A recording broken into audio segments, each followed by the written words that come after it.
This is not the Nerd Room with J and J. You are not watching a review of Bizarro. My name is not James Sharmack. Who am I kidding? I can't do Bizarro talk like this guy. This guy, everything is the opposite of what he means. This guy is from the McFarlane Toys version of DC Multiverse. He is from the DC Rebirth storyline, or whatever universe you want to call it. We're going to take a look at him and see how it goes. Before we get into the review, I want to let you guys know, if you haven't watched him, I have a few videos from the Fan Expo Boston I just went to this past weekend. If you guys did watch those videos, thank you. I really appreciate it. And if you just subscribed, welcome aboard. I hope you enjoy these videos. If you do, give me a like or whatever. And if you haven't done so, this is your first video, why not subscribe to the channel? Anyways, we're gonna do the usual stuff. Look at the figure in detail, articulation, do some posing, compare them with some other figures in the line and see how it goes. Okay, so let's take a look at the figure, take a look at its accessories. So he comes with the usual card that has been coming with the McFarlane line. Has info on the back. Obviously, he's the more modern Bizarro, the imperfect clone with a childlike mind. Doesn't come with a flight stand, which is kind of disappointing because most other Superman figures do.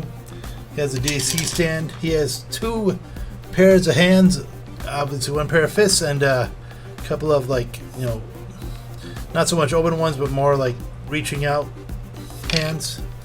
Let's look at the figure. He's got nice sculpting, right? The S is sculpted itself, so it's not a sticker. I love it when they actually have a sculpted S. Unlike the Mattel ones, they usually had stickers predominantly. So nice face sculpt of Bizarro, looking angry and weird, or angry, confused, whatever you want to call him. Probably more angry. I like the uniform itself. Makes it, they put the stretch marks on the cloth itself to make it look nice and tight. Nice damage on the cape. Obviously, he's Bizarro. He's not really worried about looking clean or whatever. Not really about taking care of himself. Hair is pretty cool. I like how just the top paint. Fantastic paint job around the eyes and whatever, looking all shaded, and around the face. Yeah, pretty cool looking figure. Let's take a look at the box and take a look at the packaging, and then we'll go into more of the review. Okay, so we have the McFarlane DC Multiverse Bizarro figure, the DC Rebirth version, I guess. Obviously, we're looking at the box.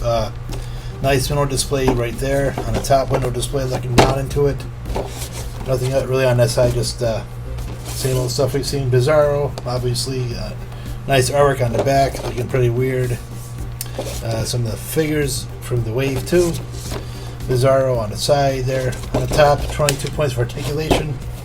The usual Leo stuff on the bottom. And yeah, let's keep on going with the review. So let's take a look at the articulation. It's more of a test, obviously, to make sure nothing's popping out. As one or two Superman figures have had the joints sticking out. His head goes all the way around, goes back that far, so we can have that look. I like it when the Superman figures or anything one that flies has that look where he's can legitimately look like he's flying. His head goes all the way around. His head goes back and forth like a tilt, like he doesn't understand. So that's pretty cool. His arm goes up super far. That's pretty cool. He has that butterfly hinge for, muscular posing or going back for a fist. The arm goes all the way around. He has bicep rotation, double joint at the elbow, wrist, full rotation back and forth. He can go back that far, go forward that far. He has two joints of articulation around the chest, one for the diaphragm, where he can, bend back and forth and do bend. And he has a waist which does the same thing, which is very cool. I do dig it, so you can do some comic book like poses for your flight. So legs go apart that far, go forward and back that far. Side rotation. Actually, no, the rotation is up around the hip, so that's still thigh rotation. Double joint at the knee. No shin rotation, but calf rotation, but angles go all the way around and back and forth, and it has toe articulation. So pretty cool. He's not falling apart, and he's got some crazy articulation to him. So let's do some poses and see how he looks, and talk about it further. we can stand him up.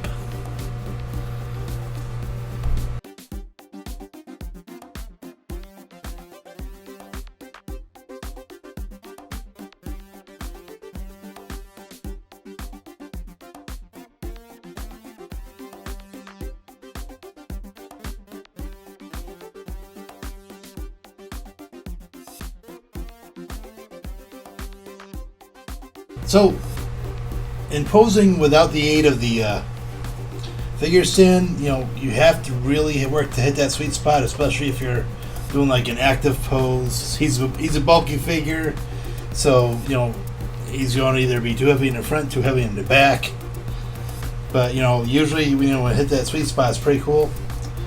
And you know, obviously you probably more or less have to use the stand itself, obviously for a pose like this. Or, you know, say even that running pose that I had him in, just, you know, so it gives him added support. But pretty cool figure. I dig him a lot. Always glad to have the Superman, especially a Bizarro in the collection. So, you know, I'm kind of happy with that. So, we have the Action Comics 1000 Superman compared next to Bizarro here. He's a little bit taller. He looks a little bit thinner in his build. And Bizarro, you know, just looks a bit more stockier. He doesn't really have a neck, and you know, he kind of has a feel like, you know, putting a 7-pound sausage in a 5-pound bag or something. But you know, obviously they look like they fit together, and the last picture was pretty cool. So you know, there you go. So I dig the figure a lot. Like I said, I just have the usual problems where, you know, you have to find that sweet spot in the posing. He looks okay flying. I mean, he looks pretty cool flying, but, you know, he's more of the brawler, obviously, because of the stocky build and, you know, the bulk that he has. But, you know, he can do flying too. I don't know why they didn't put a flying display in rather than just put the standard DC base in. But whatever. You know, you can get a flight stand anywhere. I can usually get some from Target. I can get it from Amazon. So, you know, if I want to make them fly, I can do that. That's not a problem. So, yeah, if you're a Superman guy, you do the McFarlane Toys. You know, this is one you should be picking up. You probably have the Bizarro from the Mattel. I don't. So, anyways, this is a cool addition to my Superman collection. So, I dig it a lot. Could it be better? I don't know. I would like it. I would dig if they had that a variant with like you know, midway through a Clark transformation, but very cool. Or you know, like the regular tights and red or violet boots, I guess. But that would be cool. But still, why quibble? It's a very cool looking figure. If you hit that sweet spot, the poses are fantastic. So there you go. Anyways, guys, thank you everyone for watching. I really appreciate it. If you know, if this isn't your wheelhouse, it's okay. Thank you guys for watching anyways. If it is your wheelhouse, if you dig these videos, give me a like, give me a subscription. I really dig it. We have some more of these coming up. We have Marvel Legends coming up. We got some movie reviews. And like I said, if you haven't done so, why not head over to my Fan Expo Boston 2021 and take a look at that. See what I did this past weekend. Anyways, my name is James Sharmack. This has been a Nerdum with J&J, and as always, keep on collecting and happy hunting.